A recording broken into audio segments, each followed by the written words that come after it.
I'm in the game. I'm in the game.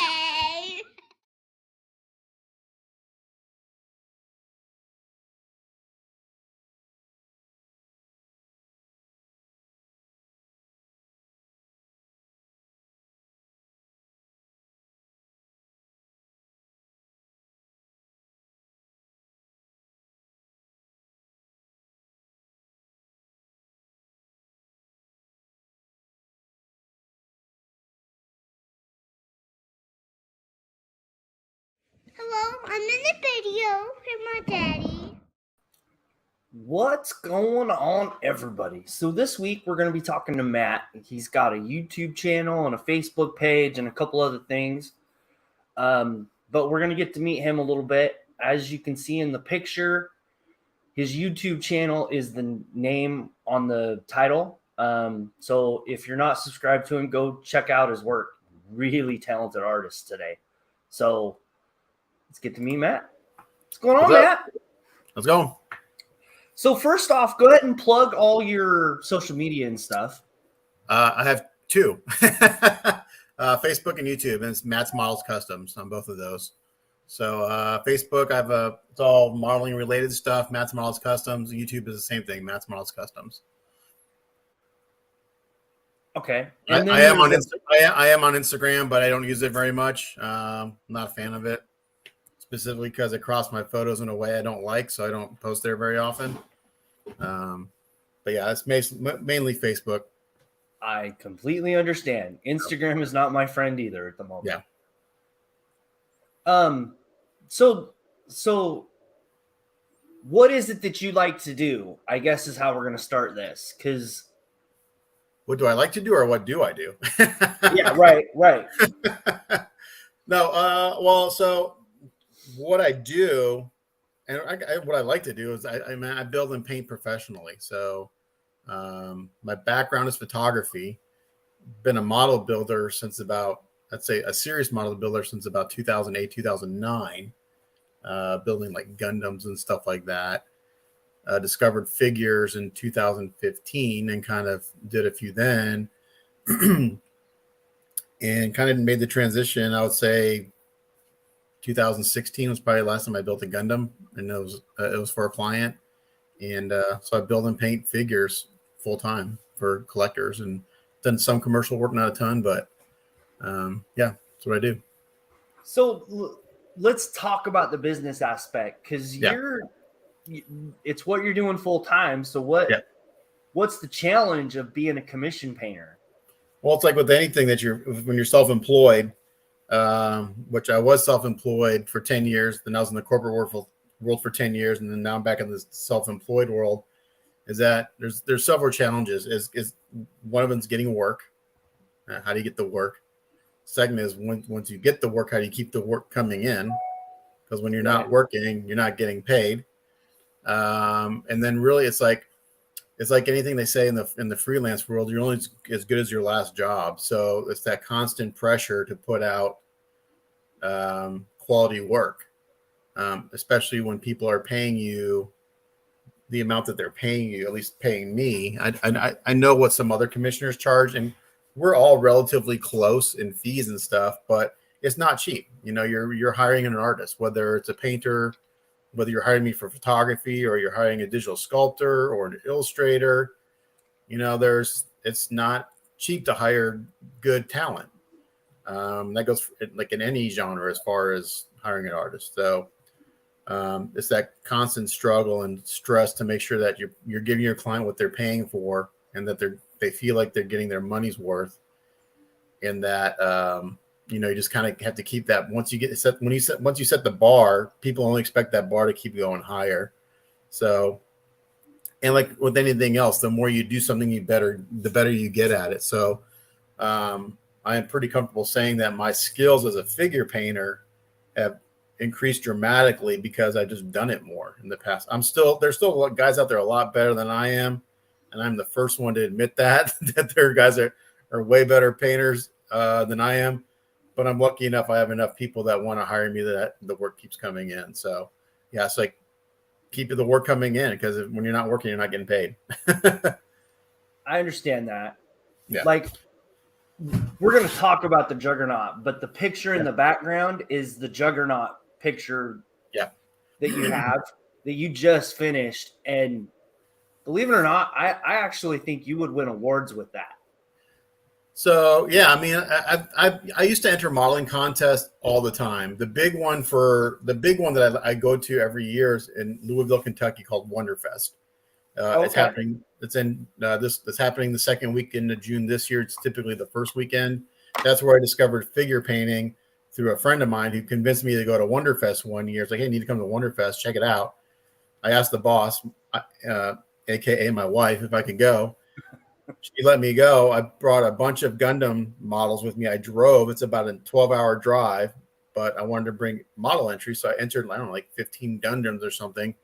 I think I went home with like 20 awards that year. I won like best mech, best Gundam, best anime, tons of golds, all sorts of stuff. Uh-oh.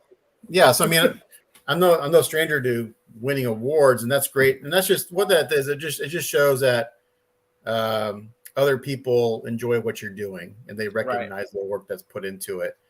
You know, trophies are great and everything, but when I go to a show, I really go to a show to show my work, talk about my work and other people's work, and learn from others what they're doing and different techniques and things. So that's really what it's about, you know. And the trophies are kind of like frosting on the cake if you win a trophy. So, but yeah, I mean, I could probably win something with that. You know, at Wonderfest, since I've judged Wonderfest for the first time last year. If I was to enter that at Wonderfest,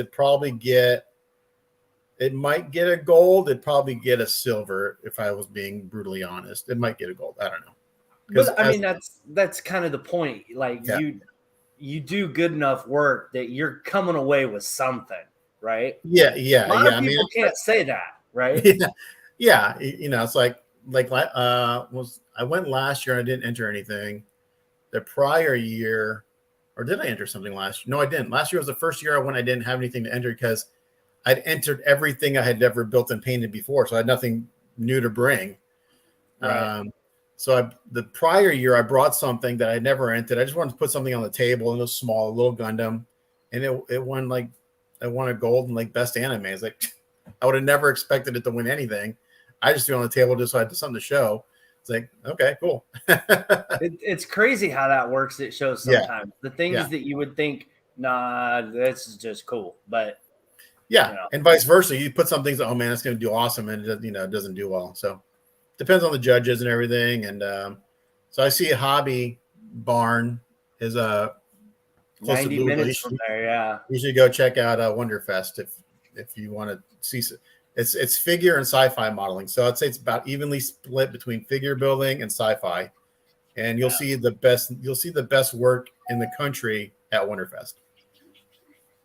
I watch videos every year of that show. It's crazy, some of the stuff. Yeah, that's like one of those on the bucket list that I have to attend one day. Yeah, and it's just fun. It's a fun weekend because they have classes, and I'm giving a 90 or 60-minute class on intro to 3D printing, and so the guy that runs the class like I'm not that great of a 3D printer. I know enough to get by.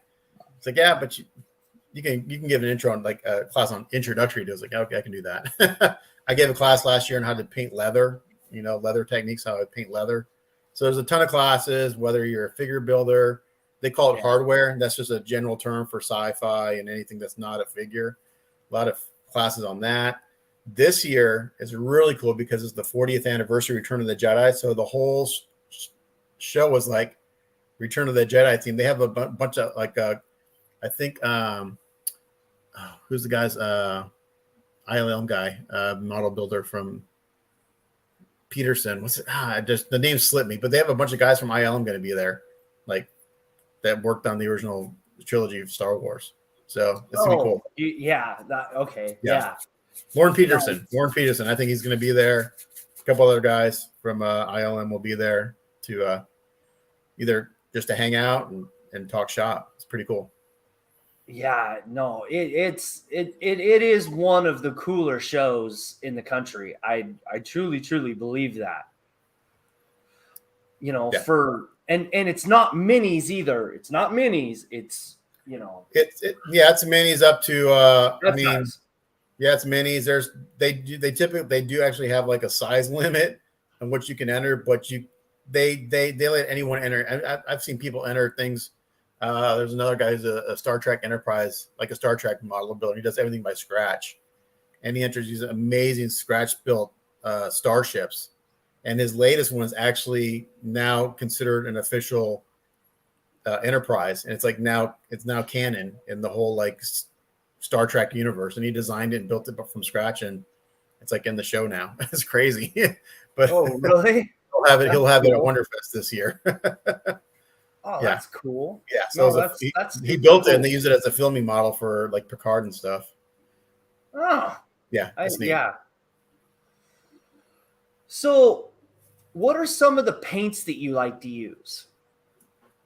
I get that asked all the time. I use everything. I use everything from the cheap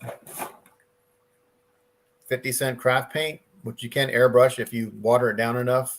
It does spray. My favorite are the Mr. Color paints, lacquer paint. That's my favorite to use, simply because it's a solvent-based paint and it atomizes better than any acrylic will ever atomize. You get really soft blends. So like, I'm going to put some gloves on real quick. So I'm going to show you this rogue I'm working on. I want to get my grubby hands on her. I have the legs right here. So I'm not sure the shading will show up on the webcam because it's pretty. But you get really, like, so if I take this boot off, you just get really smooth and my lighting sucks. It's like super smooth transitions. You can kind of see the shading there that I did. I just can't get that with acrylic.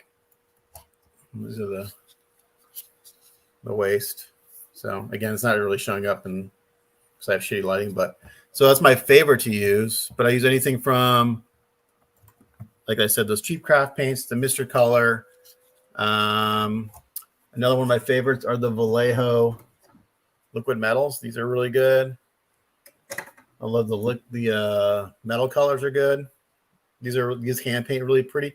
And this is actually an interesting paint because the more you work it with the brush, the better it looks. It's kind of opposite of what you would think.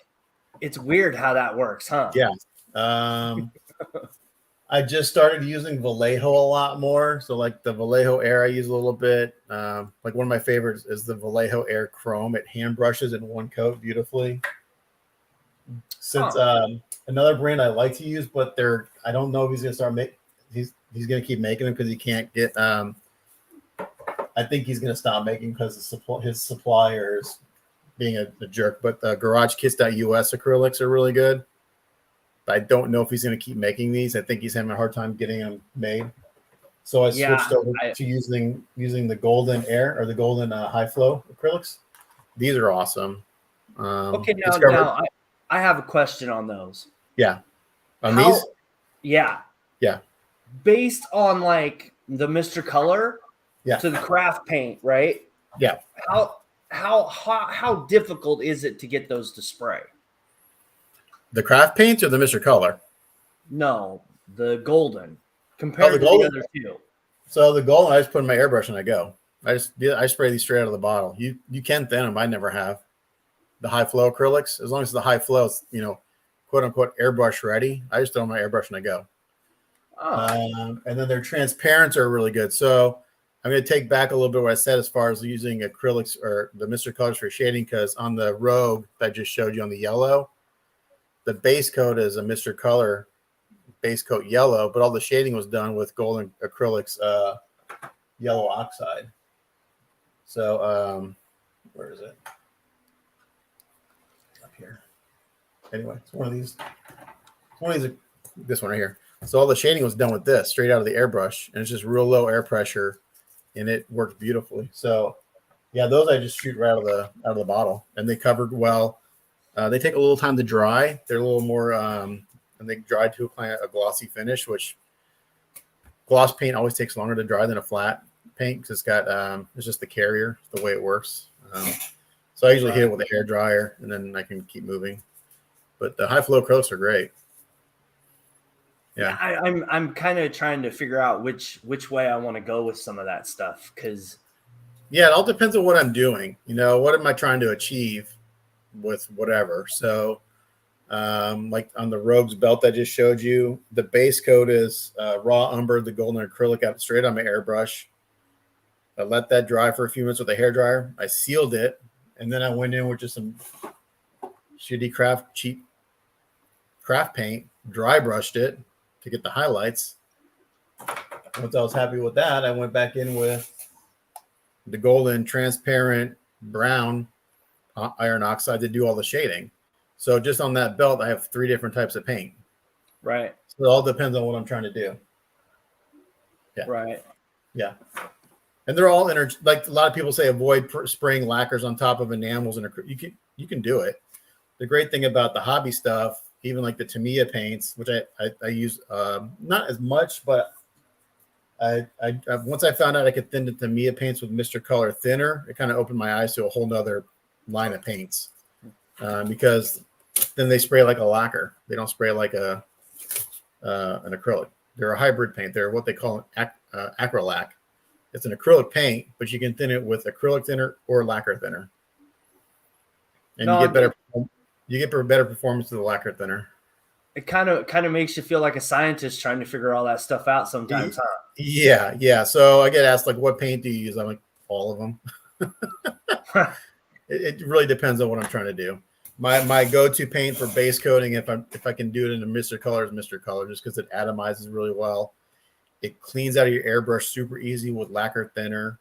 The garage kits that use acrylic paints, those I cannot get those out of my cup for the life of me. Even using like their cleaner, they just stick to the cup. And I know that Jesse, the owner's like, man, I can't get your paints out of my cups. Like, are you using our cleaner? I was like, yeah. He's like, well, then you're doing something wrong. I was like, I don't know what I'm doing wrong. So, but I do like them. But I haven't bought any new ones in a long time because I found the Goldens, and I started using some Army Warhammer paint too for like skin tones. These have been really good. I thin these down and spray them out of the airbrush. Which colors are you using out of that? Because there's a whole freaking gamut of that. Yeah. Again, colors are really kind of depends what you're doing. So for like there's a guy on YouTube, Ground Affected, Brent, who's out of the UK.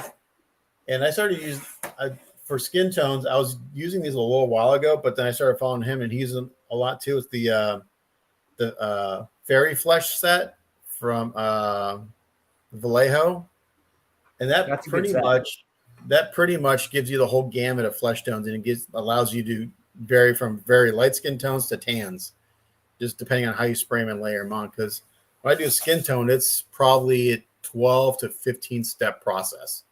It's not just color shading done. It's color, shading, more color, flecking, shading, more color, washes, then selective washes. It's you just keep going until okay, that looks good, I'm done. and it's like, yeah, you know, it's like on this Rogue, my client wants a really light skin tone, so it'll probably be fewer steps, less shading. There's not much skin. It's basically just the cheeks and the eyes. So it should be fairly simple. I say that now, it could take me all day to do them. Who knows? Just 3 days. But yeah, so like the colors, like, you know, people ask me like, well, what colors do you use? And I'm like, man, I can't. If I have a YouTube video, like, go watch the YouTube video, because it would take me. I'd have to write you a 3-page essay to explain what I did. So that's another reason for the YouTube videos. I can just videotape it. My videos are very long. They're on average 2 hours long, but it's shot in real time. That way you can see me screw up, fix my mistakes, cuss, drill holes in my hand, and all that fun stuff. But there's no editing. It's very low, very low production value, or zero production value actually. So, but yeah, it's kind of colors crazy. are like, you have to have a really good knowledge of color theory too, just so you know, like, if I can put this color down, what's the next color on top going to do to the bottom one below it? And so, like, when I did the yellow on Rogue, when I first put the yellow on, it was pretty. It was very trying to look this desaturated yellow. It's kind of a really light yellow, but I knew by the time I got done shading it, just from the shading, all that overspray would knock it down. So I just know just from the process that yellow's going to get knocked down and warmed up overall, just from my shading. So you just have to know that, and you just learn that from experimenting. And the more you do it, the more you you figure it out. So are there any other paints that you highly recommend or? Because I went down the Army Painter rabbit hole. I've got a bunch of that now. The only ones I have are Army Painters. I have like probably 5 or 6 skin tones that I have. But the ones I mentioned are another one of my favorite things to use are the Vallejo washes. And I have their whole set, and I go through these really, really quick. I actually airbrush these a lot because they're, you can make your own wash, but these for some reason are just like the right consistency right out of the bottle. Like you can use a craft paint to make your own wash, but the thing about those is you put too much water in it, and it separates the pigment too much. Then you get little specks of the pigment. It's not meant to be broken down that far. So whatever this is, it's probably like a really watered down ink is my guess, a water-based ink, because there's no pigment particles or anything when this is done. I love this stuff a lot. If I'm doing like weathering, like for mud effects, I use the Vallejo mud effects a lot. I mean, yeah, I could go out and make my own mud, but I can get a bottle of this, slap it on with a brush, and it looks like fucking mud. Sorry about this language. It looks like mud. So I'll use that if I'm doing like a mud effect on a base. I think I've gone all the colors. I've got some Tamiya stuff. I haven't used, I use the white and black a lot because if the Mr. color runs out. What else? Oh, let me get a rattle can for you real quick. Okay.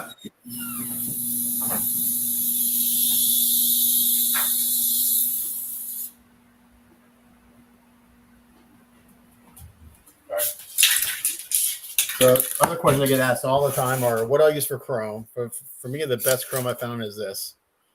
Traxxas Pro Graphics Chrome. Now, this is made for Lexan car bodies for RC World. But this stuff, for the price, this can, I think, is $30. If I was to get this like an Alclad, it would be like, I'd spend like $300 on paint. So $30. What I use to seal, I use Krylon flat. I use this to seal between all my steps, and usually has a final step. And I can actually control the finish or the shine with this depending on how I put it on. The lighter I put it on, the flatter it dries. The heavier I put it on, I can actually get it to dry like to a semi-gloss, so I can kind of control this. Primer wise, I use Krylon primer a lot, but the best in my book is Stynylrez Res from Badger. This stuff is amazing. This stuff is great. It goes well, it covers well. It's actually, they don't advertise it as a sandable primer, but this is actually really good if you want a sandable primer. It sands really easily. It doesn't clog up your sandpaper. Krylon's not really, I use it as a sandable primer, but it's kind of gums up your sandpaper, but it's not marketed as a sandable primer. There's a difference between a sandable primer and just a primer. Sandable's is more like a chalky finish. It's meant to sand, clog your paper, but I love Stynylrez. So like I'll use a black Stynylrez just as a color. So if I'm doing something black, I'll just use a Stynylrez black, and it looks great. So no, yeah, the Stynylrez primer is like, that's like my number one go-to primer. If I'm doing something really big, then the Krylon it's a cost saving things, because I think this is the biggest bottle I make, which is was it 16 ounces? Yeah. I think this is like, there's a bigger bottle. There's like a bigger one too, I think. Yeah. 32. I think this is like $30. Yeah. I could be wrong. Full disclosure, I haven't paid for Stynylrez in probably 6 or 7 years, because every time I go to the Badger table at Wonderfest, Ken Badger loads me up. It's like, I want all this stuff. It's like, well, how much do you? He's like, no, you just take it, man. Just tell people to use it. So it's like kind of a semi-sponsorship, I guess. So I haven't paid for it in a long time, but no, Ken, I've had Ken on here. Ken's a cool guy. He's got Ken's a lot of knowledge. Oh yeah, he's been in the business for his dad and then him for 50, 60 years. So and now they're in this process of moving the whole facility somewhere. It's crazy. Yeah. I can only imagine. I don't know. I'm curious. He wasn't at Wonderfest last year. I'm hoping he's going to be there this year, because I didn't get to see him last year. So it'll be interesting, because he hasn't really done a bunch of shows. So it'll be. I think he did Adepticon. Yeah, that's a big one. And that's close for him too, because they're up in Chicago. Right. So that's close for him. You know. But no, I love the Steiner Res just for the fact when you like, even if you mess up, it'll still lay flat. It looks like shit when you put it on. The first time he's like, no, this looks like crap. But then 10 minutes later, it was like, it's smoothed out beautifully. Yeah. And then they even tell you that when you first put it on, it looks like crap. Yeah. You do have to shake the ever living crap out of it because it separates. So like this bottle that's been sitting too long, you have to sit there and shake it forever. But and sometimes I'll even strain it because even if it's shaking it, if it's settled too long, you'll get little chunks. But it's a slight inconvenience for the product, in my opinion. So. Right. No, it's I really, really like, and I like the fact that you can brush paint with that stuff too. A lot of people don't know that. If you go back and look at any of my stuff I did a bunch of Hellboys over, like I got stuck doing Hellboys for a long time, and all the pants are just brushed on black Steiner Res. Right. It is. And it just looks great. Right. No, it's yeah, I've gone down that rabbit hole. I understand. You can get lost in all the different types of paints and everything out there. A really well-known painter in the community, Ed Bradley, he uses like the craft paints. That's like one of his main things. And he just knows if you know how to use the tool, that's all that matters. Right. And if it gets the job done, that's all that matters. I went to Michael's the other day because I was looking for a specific golden high flow acrylic. They didn't have it, but they were crazy. They were like $12 for one of those bottles. Like, that's insane. I had a really good art store nearby that went out of business. They had been in business for like 50 years, and they finally closed shop. But I get the high flow acrylics for like $5-6 a bottle, and it was like a really good. But now if I want to get them locally quickly, it's like $12, and I just mail order it, But yeah, so I mean, I look at a cost effect too, because my paint rate includes my materials. So I have to look at, okay, well, can I get the job done with maybe a less expensive material as long as it performs well and it gets the job done? That's the most important thing. So, but yeah, I mean, pretty much what I listed is everything I use. I do have some of the Badger. I've got some Badger paints. I know a lot of people like them, but I like the Militaire Clears. These work really well. I do airbrush these quite a bit for shading and stuff, and I do thin them down a little bit because they're a little thick straight out of the bottle. Yeah, the GarageKits.us. I kind of wish Jesse, his supplier, wasn't being so hard, but I think he's going to get out of the paint business, at least with that supplier, because he's got a great lineup of grayscale paints that are semi-transparent. They're great for just like undertoning. If I want to do something, I'll undertone it with blacks and whites, and then I'll put color on top of it. And that's that garage paint, right? That's the one. The garage kits. Yeah, the GarageKits.us. Yeah. Dude, the blood effect paint out of that series. Yeah, I've seen awesome work with that stuff. It's crazy. Yeah, he's got a great line. He's got a great line with like 5 or 6 shades in it, and it dries glossy. He's got everything from like a dark purple to a really light pink, so you get all the different. And they're labeled like coagulated blood, fresh blood, dried blood, and it looks like the real deal. So, yeah, I've been out of those colors for a long time. So I've been using. I haven't done a lot of blood effects lately, but like if you take the Tamiya Clear Red and add some purple to it, you can get a really good blood to it, and it brushes on great. And so, yeah, I can kind of play with that. That's kind of why I discovered the golden acrylics, because the GarageKits.us paints were kind of getting harder to get. And if I need it, and a lot of times I'll run out of something, I need something like, I need it now. I can't wait 4 or 5 days for delivery. So I have to find other alternatives. So I'm in the middle of a commission. I'm like, well, I can't wait. I got to keep working. So you have to find alternatives. So what are some of the tools that you like to use?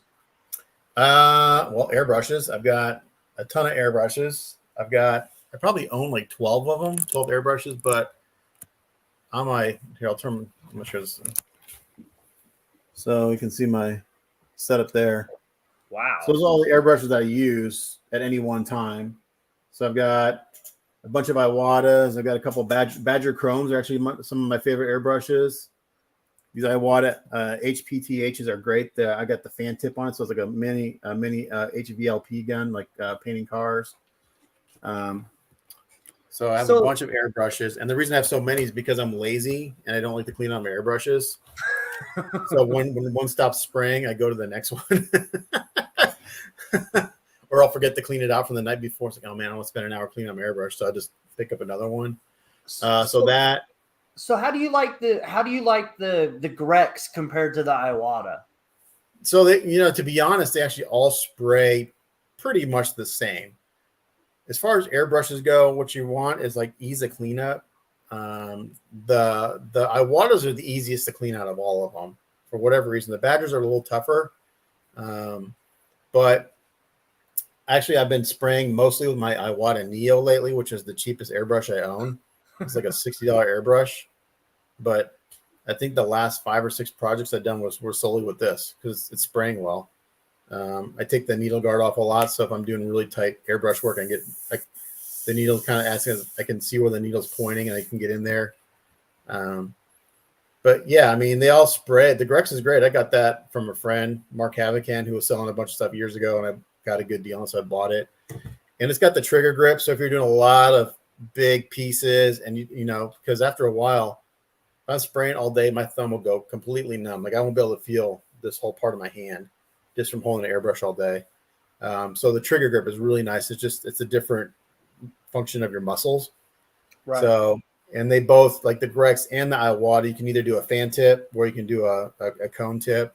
The Grex has a cone on it, and both Iwatas have a fan tip on it. So, like when I'm doing capes for like a Superman or whatever, a lot of times what I'll do is I'll base coat with the big Iwata HPTH just so I can get more coverage. I'll go in and do all my shading, and I'll make it really punchy, and I'll go back in with that Iwata HPTH and blend in, and I can just fan it on and get really nice even coverage, and just no striping or anything. So it's great for large surfaces. Ken gave me at one point like their latest and greatest airbrush.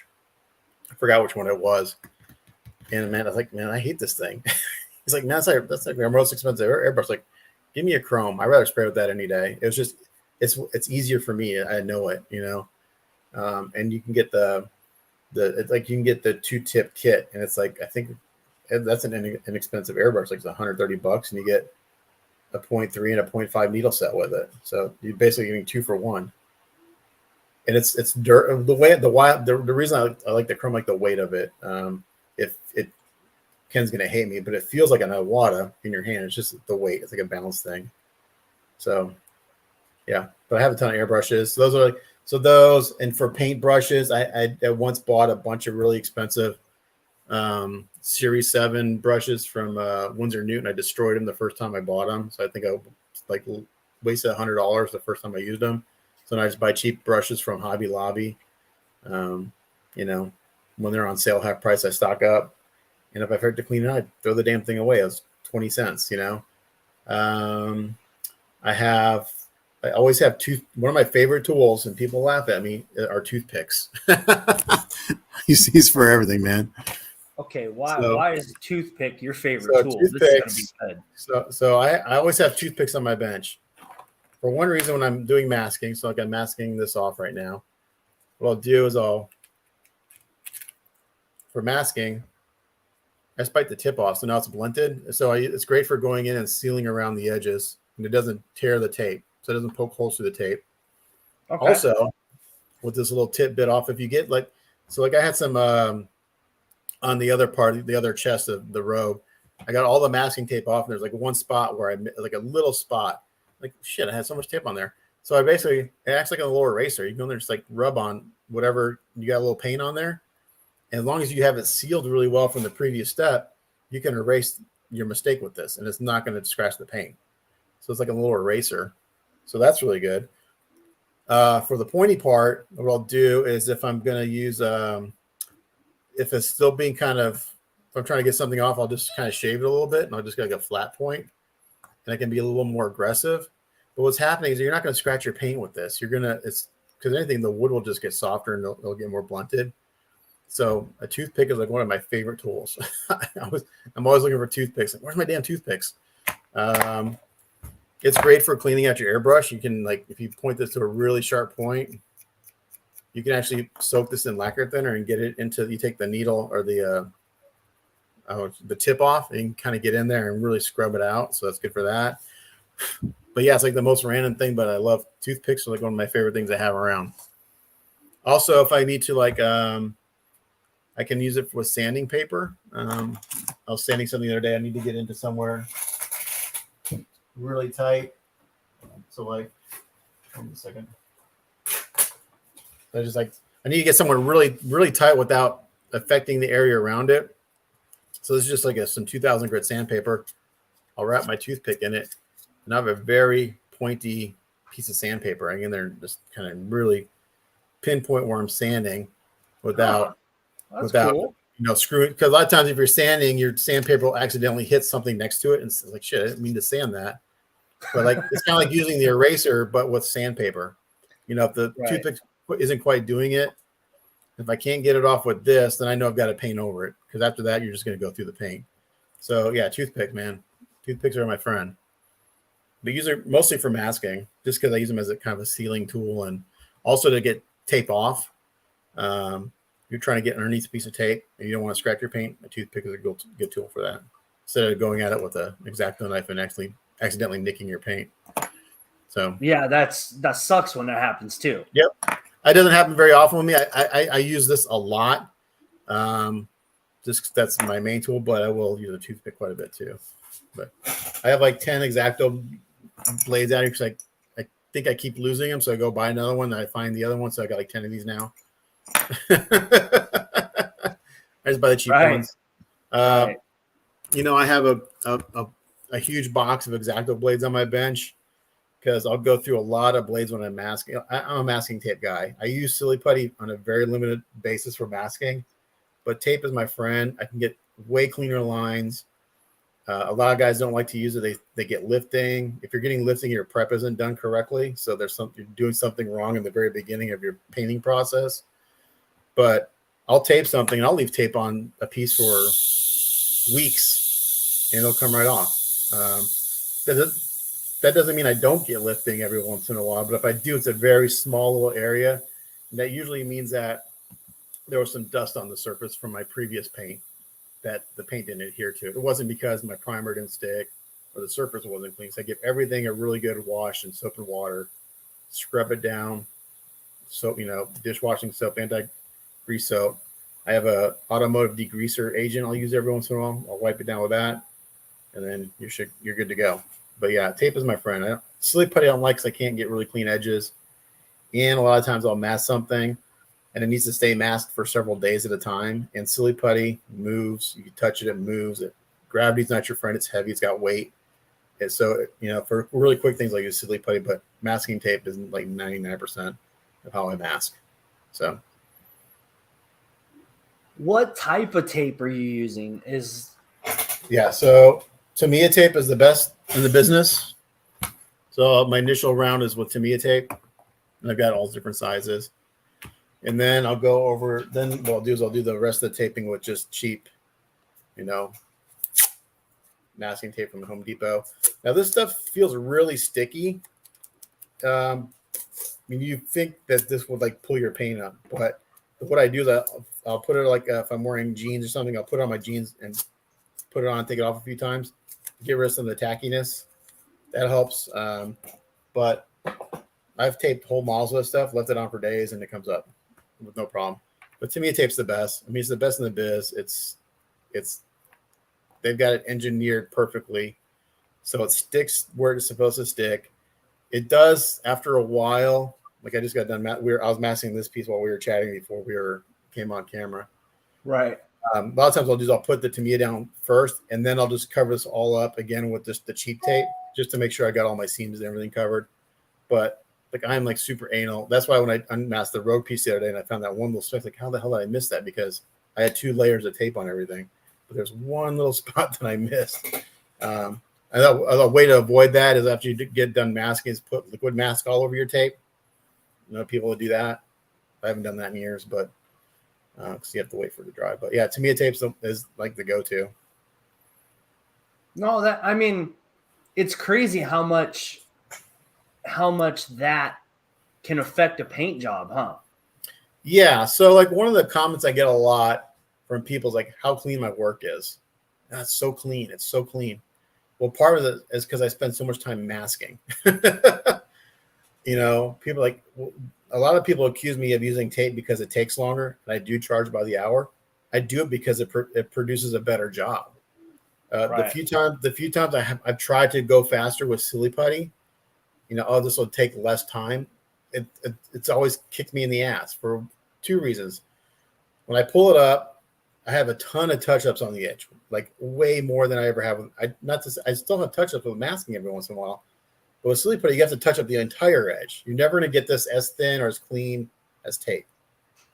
And Right. also, what happens is I've sprayed I'll spray something, put the silly putty down, then spray again, and we're going to take the silly putty up. It pulls the paint off that I just sprayed, because it's hard to explain. Like with tape, it doesn't create a seal, like a Right. you know what I'm saying? Like the paint doesn't Yeah. fill in. It's hard to explain, but it lifts it off.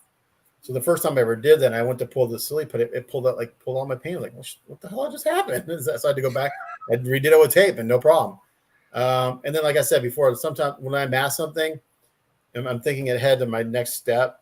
So like I know, okay, like on the Rogue, like on her pants, like I did the yellow first. I was going to mask that.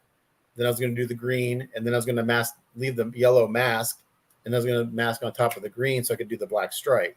A lot of guys would hand paint that stripe, but I would never get as clean of a line hand painting rather than masking and spraying.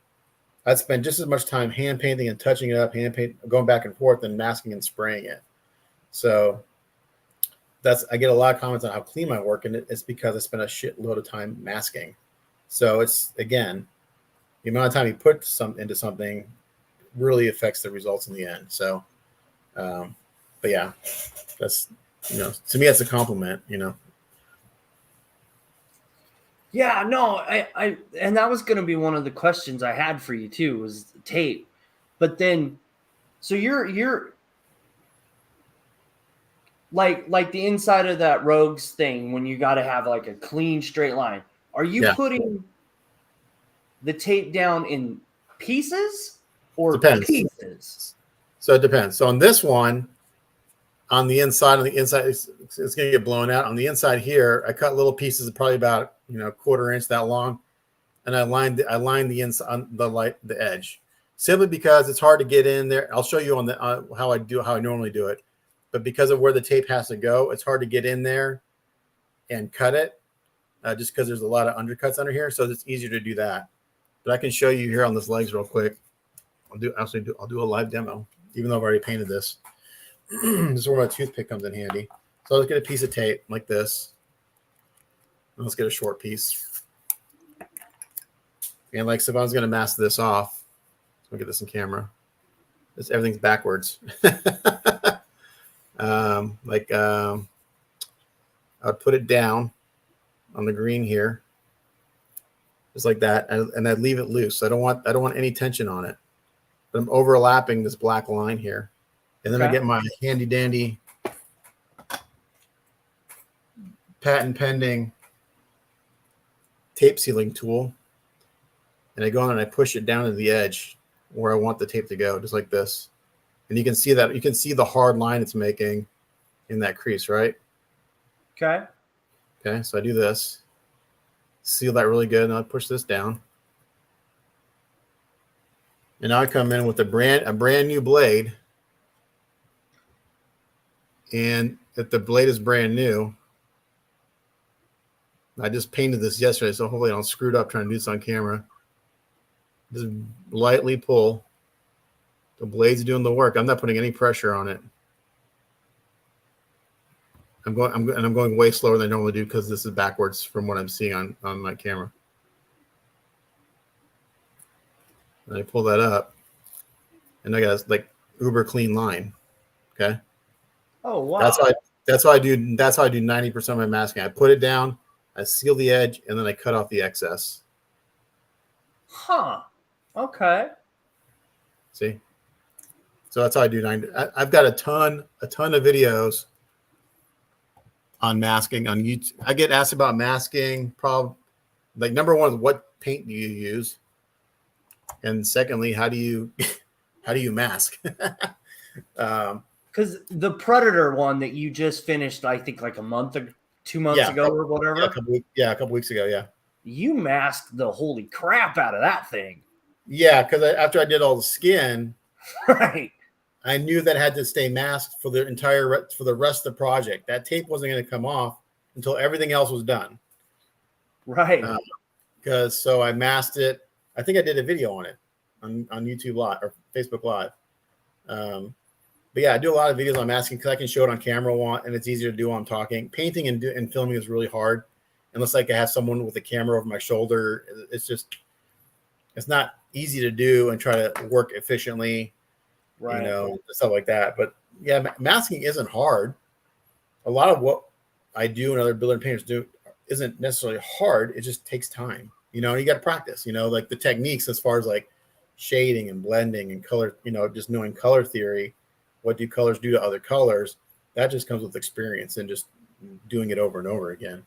But like the mechanics of taping isn't hard. It just takes time. And you have to make sure your prep work is pretty much flawless. That's when you start getting lifting. If your prep work isn't done right, you're going to get lifting. So that's why the guy's like, oh, I can't use tape. Every time I tape, my paint pulls up. It's like, well, then you didn't do your prep work right. Simple as that. I mean, I'm serious. And they think, well, I did all this. Like, well, you didn't do something right because it shouldn't lift. So, right. No, I mean, because it's like there's a couple projects that I've seen. I want to say like the Superman in the black suit with the silver S, right? I think that was yours. I did one. Yeah, I think I just posted the videos a little while ago, but that was a project. That was actually a prototype I did a few years ago, and I never posted the videos. But yeah, the Return of Superman. Yeah, it's kind of like a charcoal suit, like metallic. Right. Yeah. Like, and I think in that video you were talking about how you painted all the black and then you had to mask everything off to do the silver. Yeah, and that was really impressive when you took all the tape off and was like, wow. Yeah. Nothing's more satisfying than pulling tape off and seeing that clean line, Right. Like I've got a few little spots on this rogue I'm doing where it looked like, I'm not sure what happened, but it's right against like the black piping I did, where I probably had like a little speck of dust or something in the paint. Now I notice it more than likely no one else would notice it, but I can see like one little spot where I got to go in there and put a little dot of yellow where like there's a speck of dust underneath the paint. So that my paint didn't lift. I just had a piece of dirt before I spread the yellow. When I went to pull the tape off, it just left one little speck where I could see some primer, and it's like minuscule. Like I said, I can see it, but more than likely no one else would ever notice it. So I'll go just touch it up. So I want to talk about how important lighting is for when you're painting like that. Oh, my lighting sucks right now. It's really bad. So I got these 4 like really bright IKEA desk lamps, and what you really need, and I don't have in here, is a really broad, soft light source. So I'm always struggling. Like a lot of times when I'm painting, I've got this light like right here. I've got the piece in my hand. I'm like right here. Because the trick is trying to paint without shadows, like throwing a shadow from yourself or from your hand or from your airbrush. You want to see where the paint's going and what the paint's doing. So my lighting actually sucks for painting, but I've been doing it in here for like 7 years now, and I still haven't gotten a better light. So maybe I'm just used to it, but ideally you want a really broad, soft light source that doesn't throw shadows on your piece so you can see where the paint's going and you can see what the paint's doing. A lot of times people ask me like, oh, how did you're shading, especially when you're doing like a transparent, and you have to start building up really slowly because you just can't hose it on. It'll puddle and spit everywhere. But how do you know where the paint's going? And I actually know where the paint's going by the sound of the air hitting the surface. I can tell where the paint's going to go. And and people like, that doesn't make sense. Like the pitch of the air makes a different sound. And it's something I've just kind of learned. And this is when I'm doing Gundams years ago, like doing the shading and stuff. I just know from the sound of the air hitting the surface where that paint's going to go. And I can tell by the pitch of the sound of the air that if my air pressure is too high or too low. And people like that doesn't make any sense. And it's just something I can't teach it. It's just something I've kind of picked up on over the years. I listen to the air hitting the surface, and I know where the paint's going to go, and I can tell if my air pressure is too high by the sound it's making hitting the surface before I even pull that trigger back.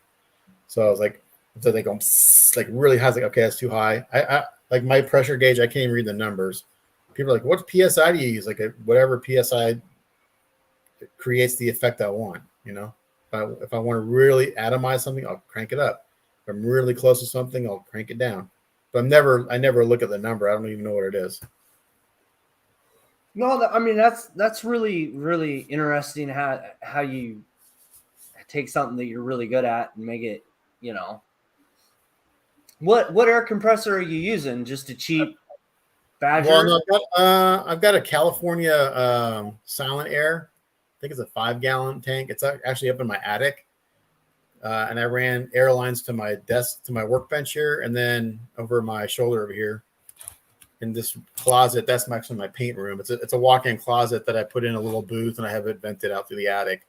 So I have air lines running in there and air lines running to my bench. It's a California Air Silent Air compressor. It's not silent. When it kicks on, you can hear it throughout my entire house because it's in the attic. But I was using just a little cheap for years. I think it's a 1/2-gallon thing. You can get like the first one I bought with like my very first Iwata airbrush as a kit. And I think if you get the air compressor alone, it's like they're like around $100. And I used the crap out of that. I burnt through like 3 of them, but they're not designed to run 12 hours a day. You know, they fill up, and even the little tankless ones like from Badger that I would get like if I go to Wonderfest and take a class. Or if Ken gave me a compressor, they're not designed to run 12 hours straight a day. They're just not. I burned through a few of those just because it's constantly running, and then you pick it up, and it's freaking. You'll burn yourself if you touch it. It's so hot. So the California Air works pretty good. I don't think it was that expensive. I think it was around. It may have been around like $200, $225, somewhere around there. I think I bought it. How many years ago did I buy that? Probably 2017, 2018. So it's been going on 5 years now. No issues. I'm surprised it hasn't burnt out. To be honest, being in my attic and being in Texas, it gets hotter than hell up there. And it's not a stainless tank, so it's a steel tank. So I know if I go up there and drain the tank, I'm gonna have rust everywhere. You can, if you can spend it, get a stainless steel tank because you won't get any rust in the tank. You'll just have moisture. So right, it's important to have moisture traps too. So like I've got a moisture trap at both of my locations. So I've never had water come out of my airbrush from the lines. So that's important. If you have that kind of setup. Now, if you're just using like just one of the little cheapy tank compressors, there's not enough volume in there to produce condensation unless you're just in a really humid environment or a cold environment where you get condensation inside the tank. But I've never had an issue. So what are some of your favorite Gundams to build? My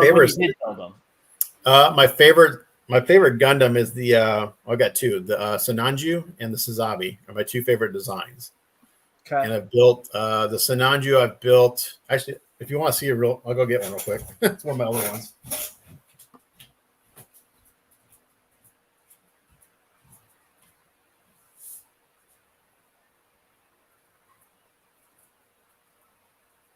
One second, I gotta get out the case.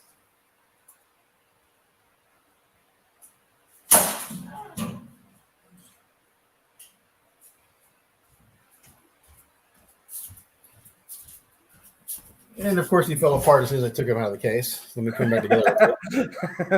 Isn't that how it works? I see why. Because that clip was broken years ago, and his legs fell off. So this guy, I built this guy, I think, and he's not too dusty. He's been in close. He puts legs back on.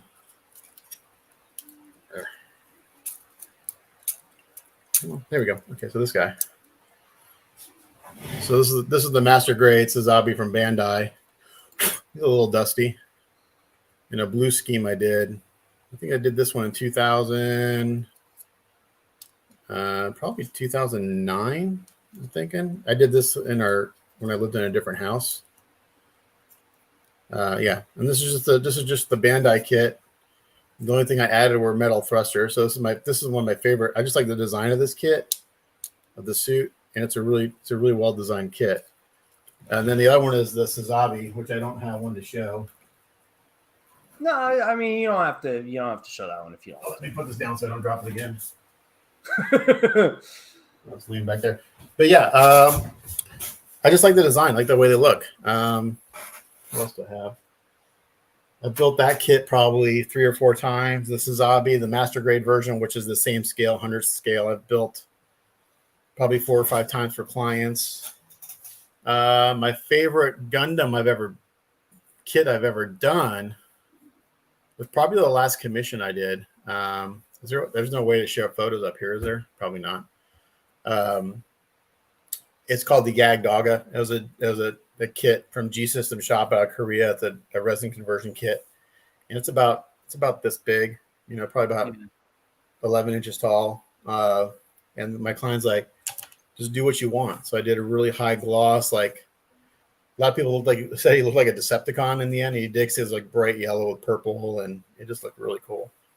And you got a lot of. Sounds cool.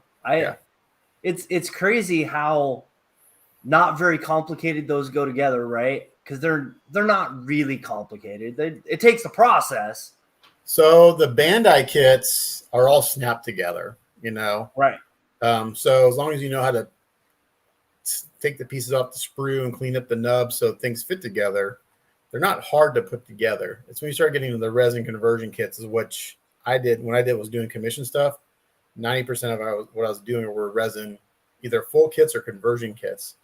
So it'll take part of a Bandai plastic kit, usually part of the inner frame, like the arms, the legs, or mostly the joints. And then it covers it in resin. So like that Yag Dog I was talking about, 95% of it's resin. So you get to go through, you get to clean all the parts, get them to fit. A hair dryer is your friend for heating the resin, getting it to bend and move and get to fit. So, yeah, I mean, again, and when you're going to paint it, it's the same process as really, but the resin just takes more prep because I'll usually go through 2 rounds of primer, sand, primer, check everything, make sure all my imperfections are gone, and then paint. With the plastic, I take it all, I put it together, make sure everything fits well. If something's a little tight, I'll sand out a joint or something, take it all apart, wash it, prime it, and paint it, and then it doesn't go back together until it's all painted. But I always pre-build it first to see if, where there might be some issues as far as like things rubbing. All these guys that do Gundam, they want to pose it and play with it, but if I spend 100 hours on a piece, that's not a toy. It's something that I want to play with it because you'll scratch the paint. Right. But the resin stuff, it takes time. It's hundreds of hours easily. So my last question for you, photography. Mm-hmm. You get some pretty decent pictures. What is the setup that you have? Is it like a photo booth? Is it just lights on the desk? I'm a professional photographer, so I have in my house. I just keep a little studio set up. So it's a piece of gray paper it's called a sweep. It's a big roll, and make a sweep. And it's basically a 2-light setup. I've got a light on top that I adjust depending on what I'm doing. And I've got a light behind, kind of what's called a rim light, giving a highlight in the back. And I use a bunch of reflectors and cards to punch light where I want it. So like, since the light's coming from the top, it creates a lot of shadows on the face and stuff. So I've got a card in the front, and I've got photos on my social media, like my photo setup. It's using bounce cards, foam core, white foam core, or what's called a flex fill. It's like a flexible reflector, and just using that to bounce the light around to get the light where I want it to go. And then just using, just adjusting all that to get the light ratios I want. So, and then how does styrofoam bounce the light? Does it have to be white? If you want to reflect light, it bounces. Yeah, it needs to be white, so it bounces light. If you use something black, it's going to absorb light. You want white to bounce the light. Does that make sense? Oh, okay. Yeah, that makes sense. I get it. So like that juggernaut photo you have, if you like up in the corner, you see one where you can actually kind of see. If I didn't have anything bouncing light into him from the bottom, you wouldn't be able to see his face. You wouldn't be able to see his pants or his legs. Right. His face would be completely black because of all the shading. So I've got in the front there, I got a light coming from the top, lighting the top of his hands and everything. But then I have a bunch of cards in the front, like towards the camera, reflecting back into him to bounce all that light up into his face and stuff. Huh. Yeah. No, that's a cool tip. I will have to try that one. And you can do, you don't like, so I have like studio strobe. I mean, I've got like, I've got like thousands of dollars of camera equipment, studio strobes, and all. You don't need all that. You can do it with desk lamps and stuff. It's just, again, knowing how to use the tools you have. Right. It's nice having all this stuff. It's nice having all this stuff because I just leave it set up and it's consistent for every project. I do have to make adjustments depending on how tall things are. Like the juggernaut, so I also have to raise my light up so it's not so hot on them. And it's a smaller piece. I bring my light down so it shines correctly. But it's pretty much all the same setup, and I just go in there and adjust it for the piece I'm shooting. Right. No, that's awesome. I like that tip. That's good info because that's the worst part is trying to figure out all the intricate. Well, it's hard to photograph a scale anything, model, collectible, and show it accurately.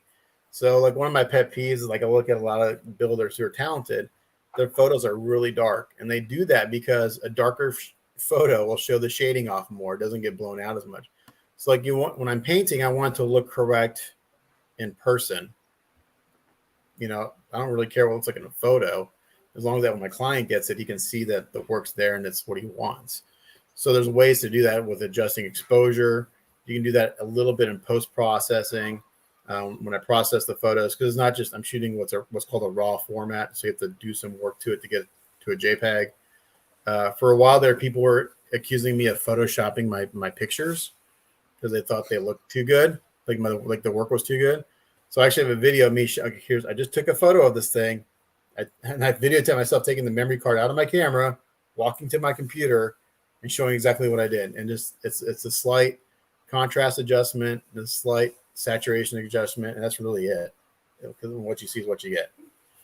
There's no I don't even go in there and take out like dust on the pieces. I don't have time to do that. But if you zoom in, you'll see dust. My work's not perfect. I mean, I tell everyone that my work is not perfect. You zoom in, you'll see mistakes. It's just I'm a human being. So my work is by no means perfect. I make it the best I can. And this is just in general, right? But if you look at some of like oil paintings and stuff from way back in the day, yeah, they're the same way.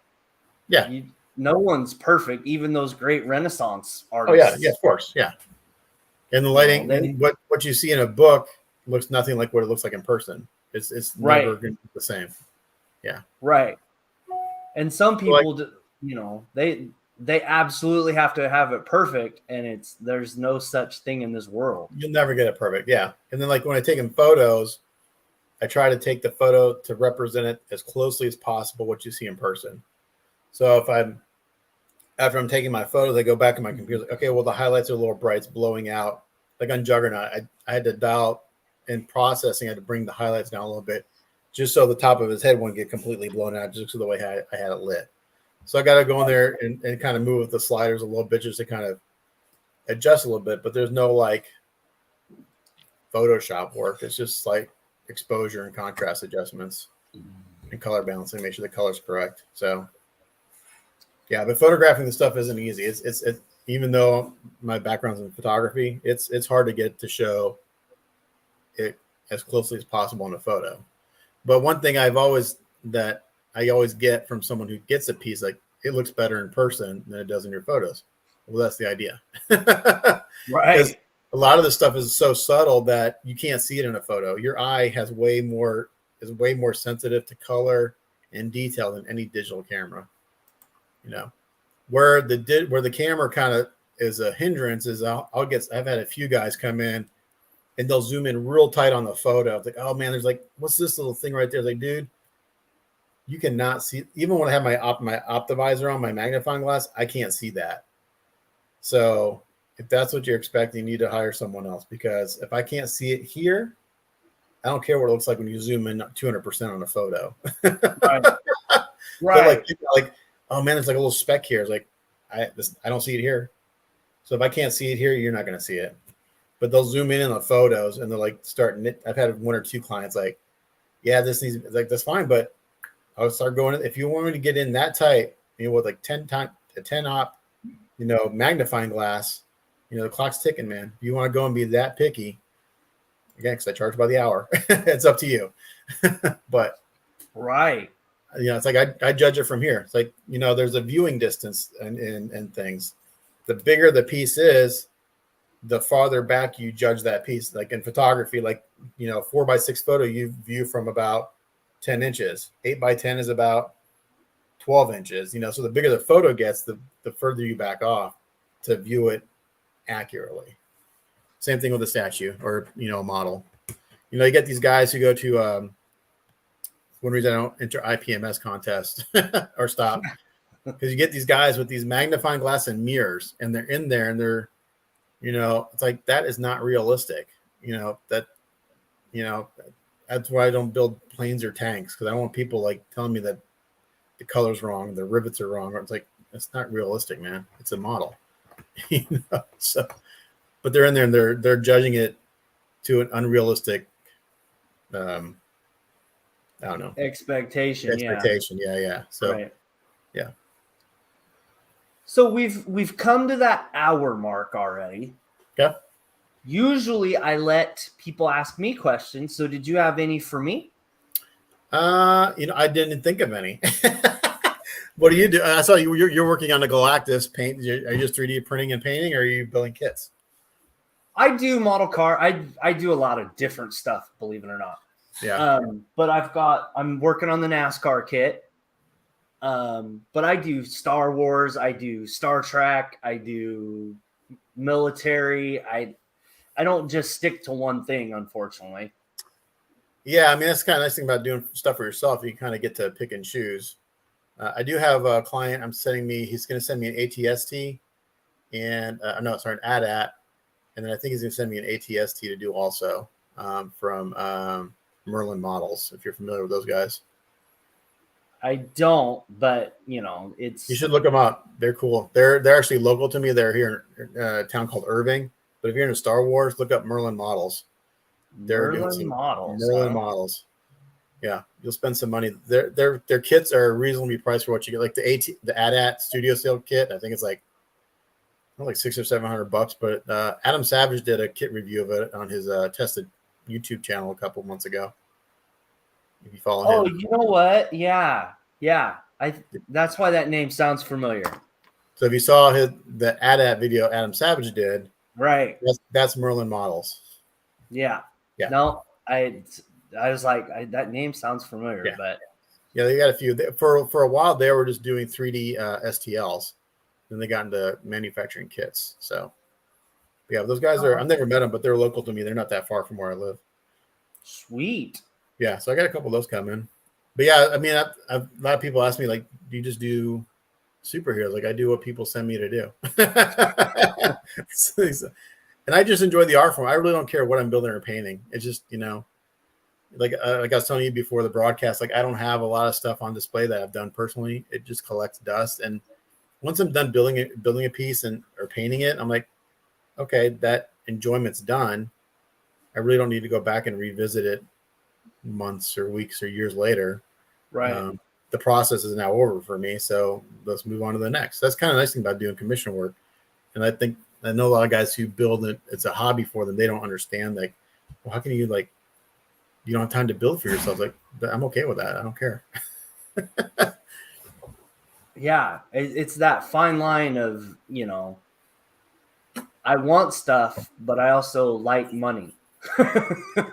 Right. Yeah, I mean, it's like, it's my full-time job now. So it's like I build what people send me, and I haven't surprisingly, I haven't had a project where I just didn't like it. You know, it wasn't something that sometimes I'll get a piece like, oh man, nah, that's not gonna be very interesting. I get into it, it's like, oh, this is cool. I didn't think I would enjoy it that much.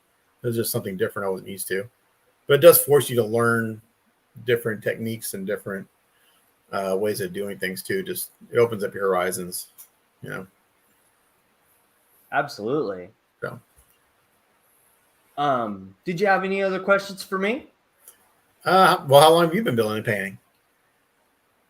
So I think I'm the typical kid, right? Did it as a kid till high school. Even through high school, I was a little bit when I wasn't working or playing sports. Right. And then I probably took 13 years off, and then I came back to the hobby as like a de-stressor. Right. And now I've went down the 3D printed rabbit hole. Like Warhammer stuff. I printed out Superman. There's like you go from collecting model kits to collecting STLs. Yeah, it's kind of scary how much stuff is out there. Yep.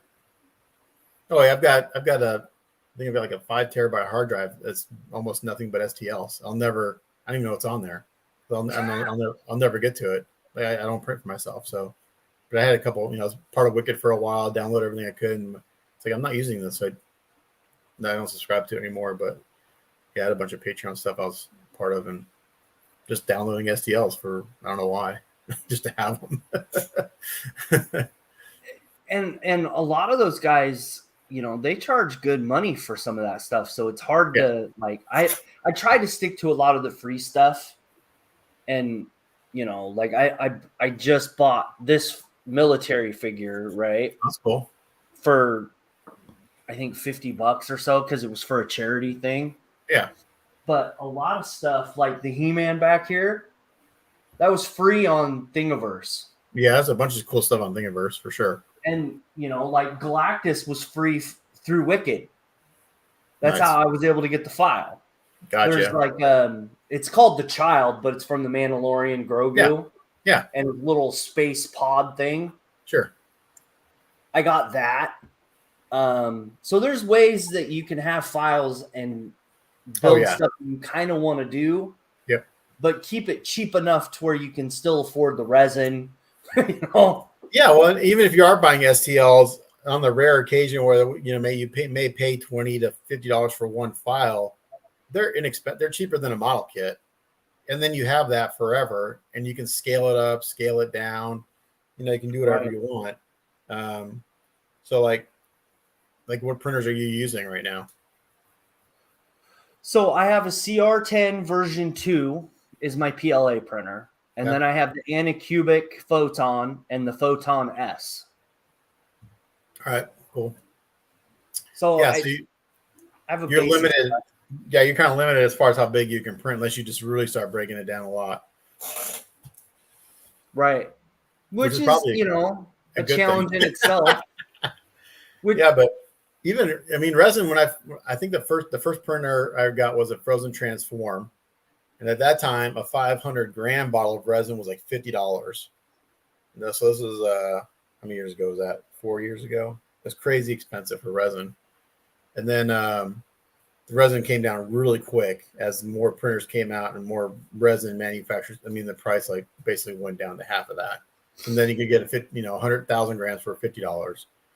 So now, not depending on what you get, you can get it for as cheap as $15 a bottle if you want to go that route. But it's relatively an inexpensive way to go to have stuff to build and paint if you're willing to put the time into it. So right. Like right now, I've been doing the Sunlu resin. Yeah, I have some of that, but the one I have, it's like really brittle. So I'm not sure which version I have, or if I'm just overexposing the crap out of it. Well, see, which one are you using? Which Sunlu resin are you using? I'm using the gray. I'd have to look to see if it's the it should be just the fast curing stuff. Yeah, but is it? I think that was. I think it was says like ABS and then I forgot. Like every manufacturer has different versions. Like there's ABS resin, and there's our normal like they have different terminology for the characteristics. And I have some Sunly resin that I tried and I wasn't happy with it, but I really didn't spend the time to really kind of play with it. I think I need to sit down, spend some time honing some settings on it.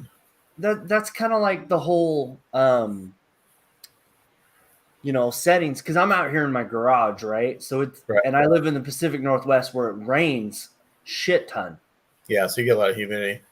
And if I don't expose for at least 14 to 15 seconds, it won't print.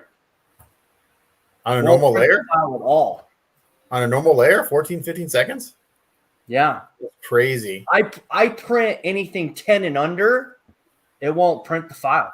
That's crazy. It just won't do it. Wow. Why? I have no freaking idea. But how cold is it in your garage? Does it stay pretty consistent? The temperature? Like right now, it's probably 55. Yeah, it's too cold.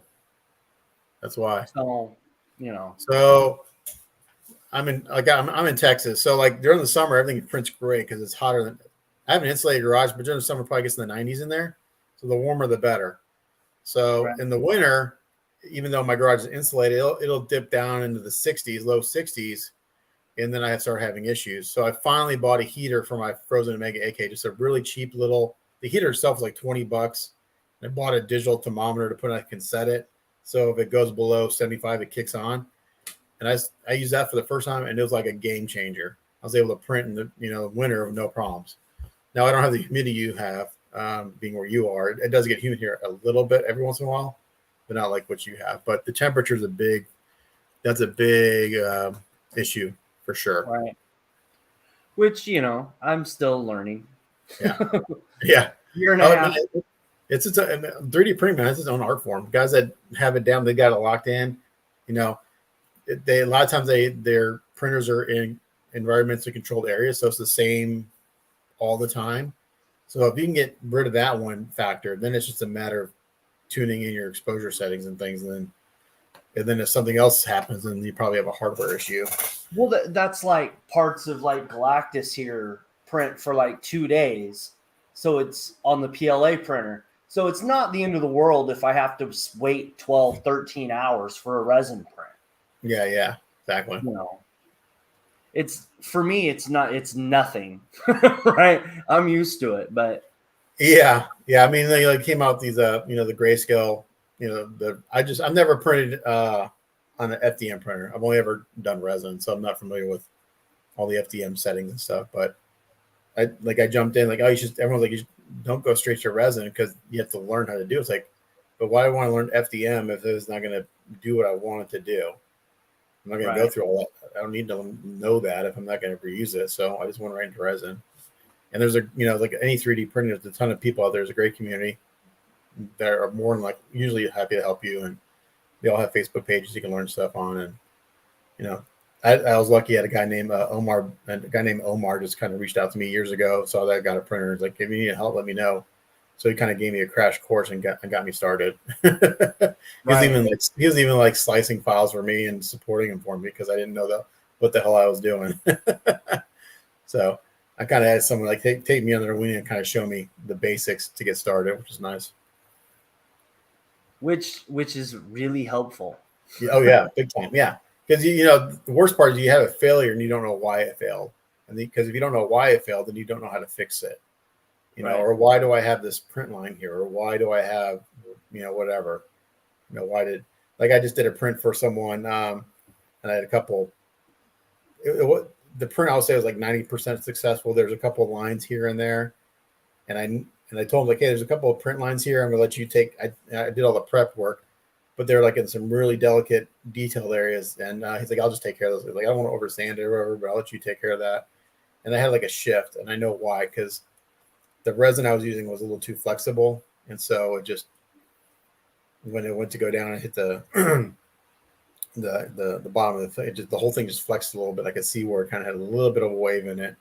Once it's all painted, you won't be able to notice it, but now I just need to use a stiffer resin for something like that, and we shouldn't have a problem. So yeah, I mean yeah, that's a rabbit hole that can be super fun and aggravating all at the same time. Yep. It's great when it works and it sucks when it doesn't. Right. Right. All right, man. So if you ain't got any more questions for me, I mean, we've been an hour and 20 minutes already. So we'll end this. I'll talk to you. Thank you for coming on. I'm glad we were able to work this out. Yeah, no problem. Thanks for having me. I really appreciate the fact you were able to fill in because we had a cancellation. Not really a cancellation. We just couldn't work out a time. Gotcha. And, people get busy and it's life. And, so we don't make it a big deal here. Right. So, but I do really appreciate that you filled in this week. And yeah, and I will talk to you in a couple minutes. Okay. Sounds good, man. Thanks. All right. Easy. All right, everybody. So that's Matt. The name of the channel in the YouTube or the Facebook page is in the title of this video. If you're not subscribed to him and you like watching people paint figures and learning cool stuff and how the whole process is, go check out his channel. He's got lots of great content on there and cool stuff to look at. I'm not gonna lie. The Rogue and that Juggernaut are really super cool. But I will see you guys next week. I want to say I remember who was on, but I don't. But I will have the preview up probably midweek. So I will see you guys later. Bye.